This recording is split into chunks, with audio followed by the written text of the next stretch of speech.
प्रामाणिक समाधान। गुरुवर नमोस्तु। धार्मिक कार्यक्रमों में दान के पैसे से प्रोत्साहित किया जाता है, तो क्या हमें निर्माल्य का दोष लगेगा? निर्माल्य के विषय में आयोजकों को बहुत सावधान रहना चाहिए और निर्माल्य का न तो उपभोग करना चाहिए न कराना चाहिए। अब रहा सवाल धार्मिक आयोजनों के व्यय को कैसे साधें, तो आयोजकों को ये करना चाहिए कि धार्मिक आयोजन को घोषित करते समय तय कर लेना चाहिए कि इस आयोजन में हम जो भी लोगों से राशि ले रहे हैं वो आयोजन की संपूर्ण व्यवस्था के लिए ले रहे हैं, धर्म की प्रभावना के लिए ले रहे हैं। उसमें आप लोगों के खाने पीने से लेकर अन्य चीज़ों की भी हो जाए। जो आपने लोगों से शुल्क लिया, चार्ज लिया, उसका बोलियों की बात नहीं कर रहा हूँ, सामान चीज़ों, और वो जो आपने व्यवस्था के लिए लिया है उस व्यवस्था के तहत आयोजन में जिसको भी जो खर्च देना है, विदाई आदि देनी है, आप दीजिए।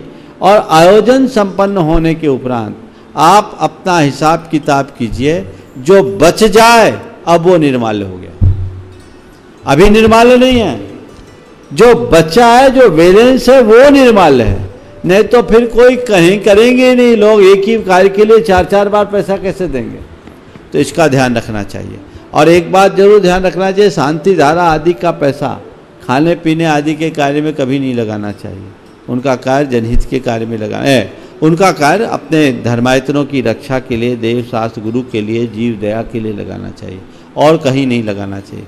तो जब भी हम आयोजन करें, आयोजकों को चाहिए कि वो पहले से बोल दें कि हम आपसे जो राशि ले रहे हैं वो संपूर्ण व्यवस्था के लिए ले रहे हैं। आप देखिए, आप कहीं इंद्र इंद्राणी बनाते हैं, उनको वस्त्राभूषण देते हैं, तो आपके बोली के पैसे से वस्त्राभूषण दिया, आपको धोती दुपट्टा दिया, साड़ियाँ दी, तो निर्माल आपके घर चला गया, फिर तो सबकी मौत हो जाएगी। समझ गए ना? ऐसा एकांत नहीं लेना। गुरुवर नमोस्तु। जीवन के हर दौर, आश्रम, हर चर्या में धन और अर्थ का क्या उपयोग है और इसको कितनी सीमा तक अर्जित करें कि उसका सदुपयोग कर सके? एक लाइन में तुम्हारे सवाल का जवाब देता हूँ। जीवन में धन का वही स्थान है जितना कि नाव के संतरण के लिए पानी के प्रवाह का। यहाँ नाव चलती है, देखा है? नाव किस पर चलती है? पानी पर। पानी ना हो तो नाव चलेगी क्या? नहीं चलेगी। बिना पानी के नाव नहीं चल सकती। लेकिन हमेशा इस बात का ख्याल रखना चाहिए कि पानी नाव के नीचे हो, नाव के भीतर नहीं। अगर पानी नाव के नीचे है तो नाव की शोभा है, और पानी नाव के भीतर है तो नाव को खतरा है। तो हमें चाहिए कि हम इसका ध्यान रखें, नाव के भीतर पानी प्रवेश न करे, धन को जीवन के निर्वाह का साधन मानकर स्वीकार करो, उसे साध्य मत बनने दो। जीवन निर्वाह का साधन मानना साध्य नहीं। तो ठीक है, हमारे लिए जीवन के लिए जो आधारभूत जरूरतें हैं उसकी पूर्ति धन से हो। और अगर हमने धन कमाया तो आपने पूछा किस सीमा तक कमाए, तो जरूरत के लिए धन कमाओ, और उसके बाद तुम्हारे पास समय है तो जरूरतमंदों के लिए धन कमाओ। क्या बोल रहा हूँ? जरूरत के लिए कमाना या जरूरतमंदों के लिए कमाना तो चलता है, लेकिन केवल जोड़ने के लिए कमाना और एक दिन छोड़कर जाना कोई मतलब का नहीं। समझ गए? तो धन हम जोड़े तो छोड़ कर न जाए, जितना है उसका उपयोग करे, उपभोग करे, वो हमारे जीवन को सार्थक दिशा देगी। गुरुवर नमोस्तु। आजकल लोग अपना जन्मदिन सिद्ध क्षेत्र और गुरुचरणों में मनाते हैं, तो हमें किस भावना से जन्मदिन मनाना चाहिए?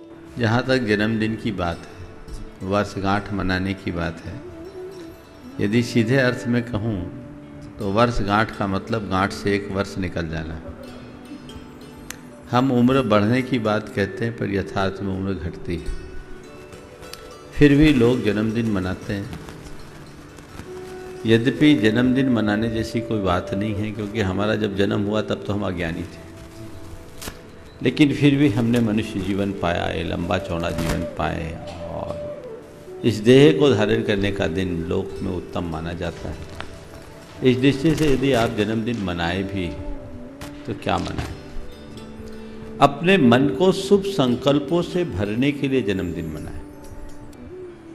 मैंने अपने जीवन के बीते वर्ष में इतनी सांसें खपा दी, अब मेरे पास जीवन की जितनी सांसें बची है, जितने दिन बचे हैं, जितने वर्ष बचे, उसमें मैं अपना उत्कर्ष कर सकूं, उसके कुछ शुभ संकल्प मन में लें।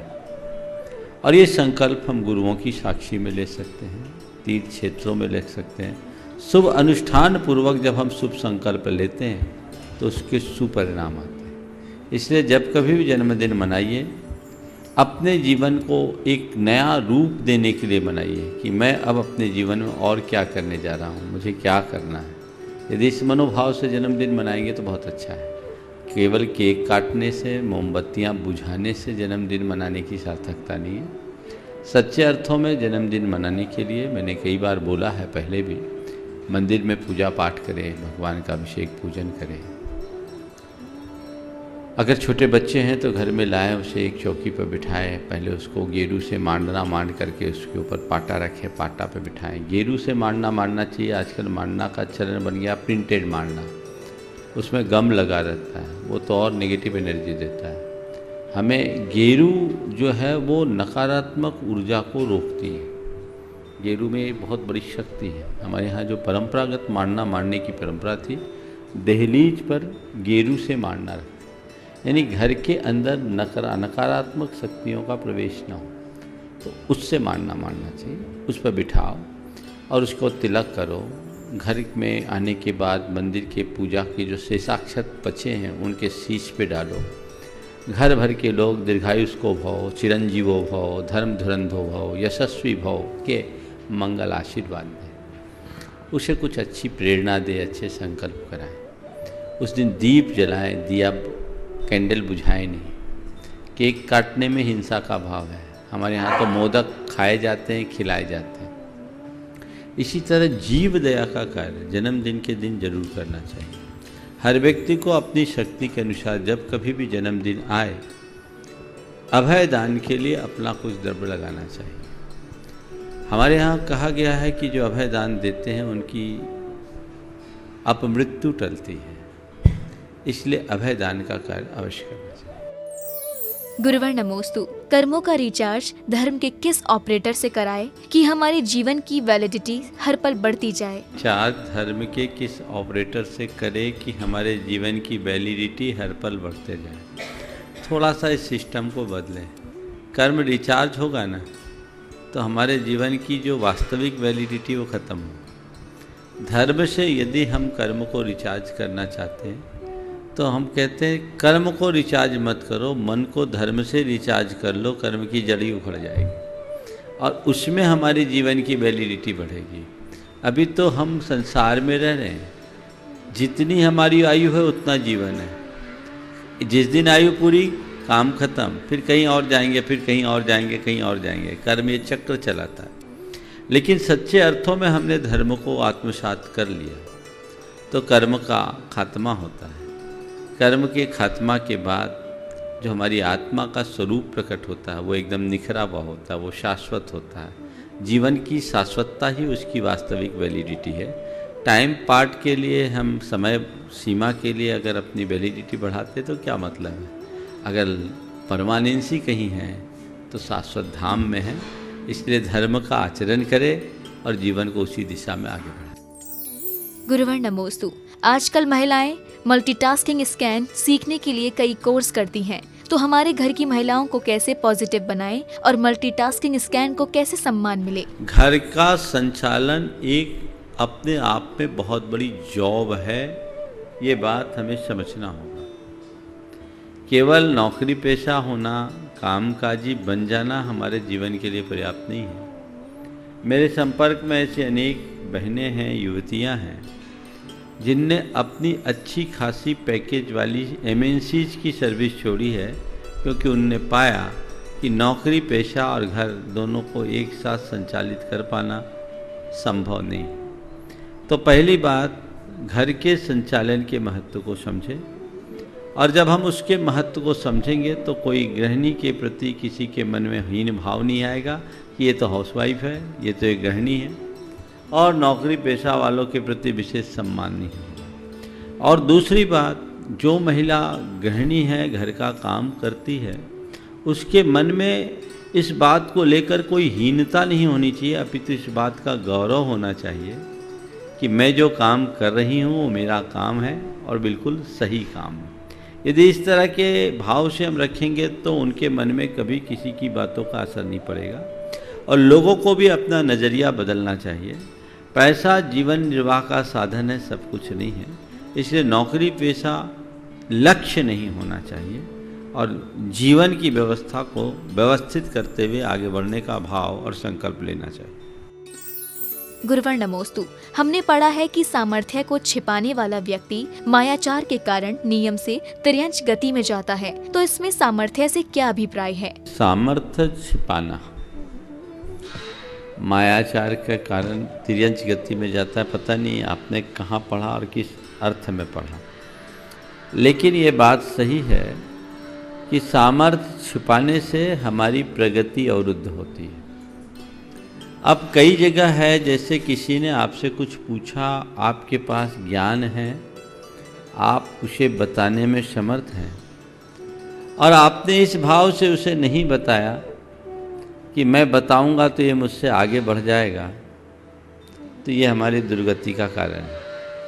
हाँ, इसे बताने पर ये इसका मिसयूज करेगा, वहाँ आपने रोक लिया तो कोई गलत बात नहीं है। पात्र को देखकर ही ज्ञान देना चाहिए। आपके पास पर्याप्त धन है और धन होने के बाद आप उसका अवसर पर उपयोग कर सकते हैं, किसी को दे सकते हैं, देने की अनुकूलता है, शक्ति है, सामर्थ्य है। लेकिन धन के प्रति उत्पन्न प्रगाढ़ आसक्तिवश यदि आप किसी को नहीं देते हैं, सामर्थ्य छुपाते हैं और केवल धन का संग्रह और संचय करके रख लेते हैं, तो कहते अति संचय और अति संग्रह दुर्गति का कारण है। हमें इस बात को ध्यान रखना। हमारे मन में किसी चीज़ को त्याग करने का भाव है और त्याग करने की सामर्थ्य है, लेकिन हम सामर्थ्य होने के बाद भी अपनी शरीर की आसक्ति या अन्य मानसिक दुर्बलतावश त्याग नहीं कर पा रहे हैं, तो ये भी हमारी एक दुर्बलता है और ये हमारे दुर्गति का कारण बन सकता है। लेकिन स्पष्टतया सामर्थ्य छुपाना तिर्यंच गति का कारण है, ये बात मुझे पूरी तरह से बैठ नहीं रही है, नहीं तो बड़ी मुश्किल होगी। हर जगह इस तरह की स्थितियाँ होती हैं। माया तिर्यंच गति का कारण है, लेकिन छोटी मोटी माया नहीं, जहाँ प्रगाढ़ता हो वहाँ माया हो। क्योंकि सामर्थ्य छुपाने में तो आप सब बैठे हैं, तैयार हैं, सबके पास अनंत सामर्थ्य है, सब मुनि बन सकते हैं, सब आर्यिका बन सकते हैं, पर तुम लोगों ने अपने सामर्थ्य को जगाया नहीं है, अभी छिपाए हुए हो, तो फिर तो गड़बड़ हो जाएगा। इसलिए उसको उसी संदर्भ में समझना। गुरुवर नमोस्तु। आजकल पुण्यवान श्रावक अनेकों श्रद्धालुओं को तीर्थ यात्रा और तीर्थों के दर्शन निशुल्क कराते हैं, तो क्या ऐसे तीर्थ यात्रा करने से श्रद्धालुओं को पुण्य मिलेगा? तीर्थ यात्रा करने और कराने को हमारे शास्त्रों में महान पुण्य का कारण बताया। और ये उस युग की बात है जिस युग में आज जैसे साधन सुलभ नहीं थे।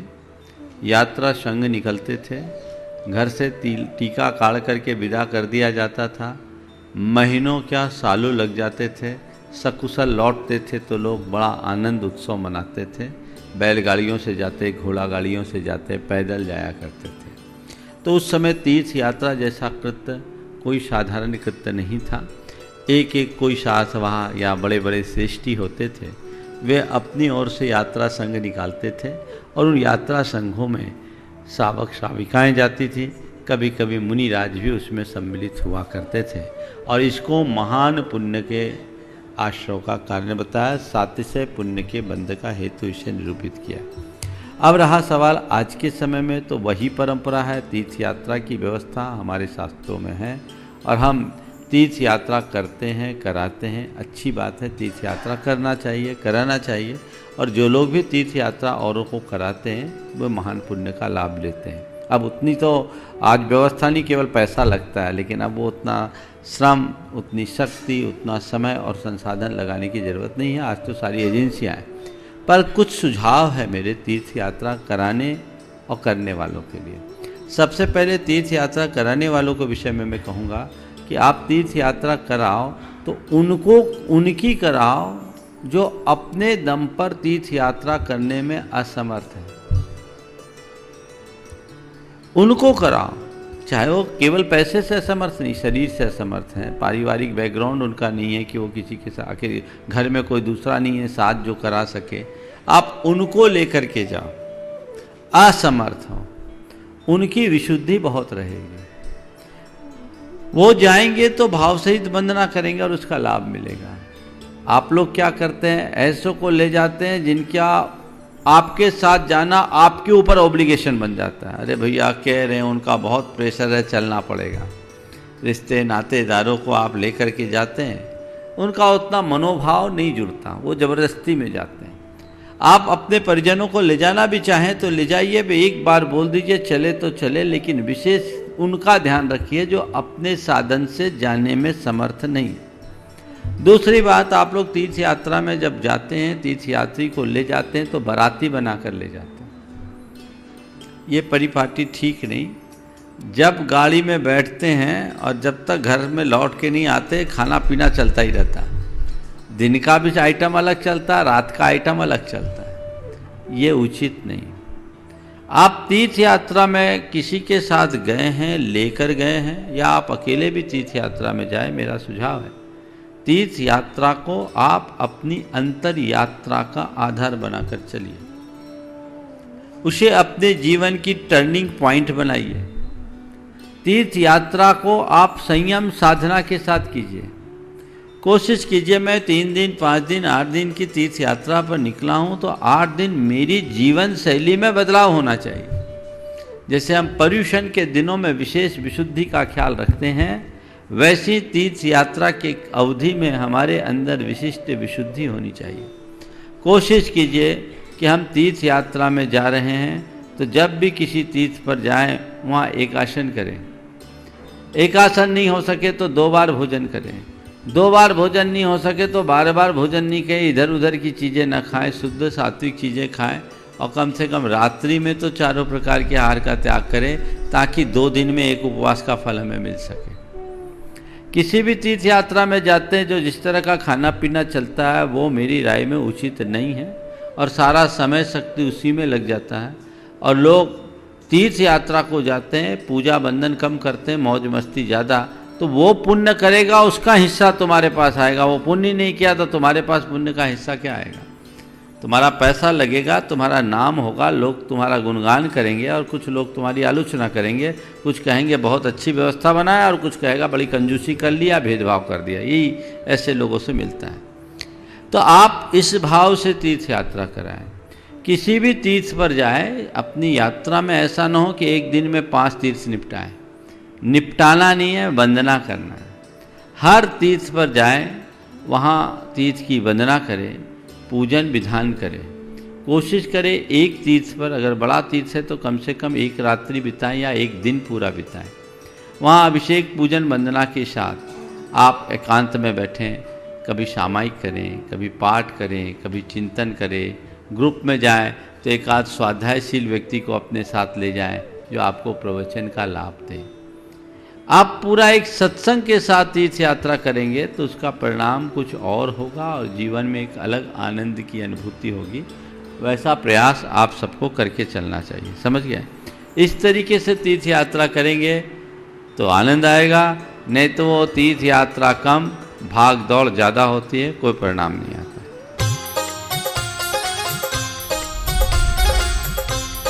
प्रमाणिक समाधान।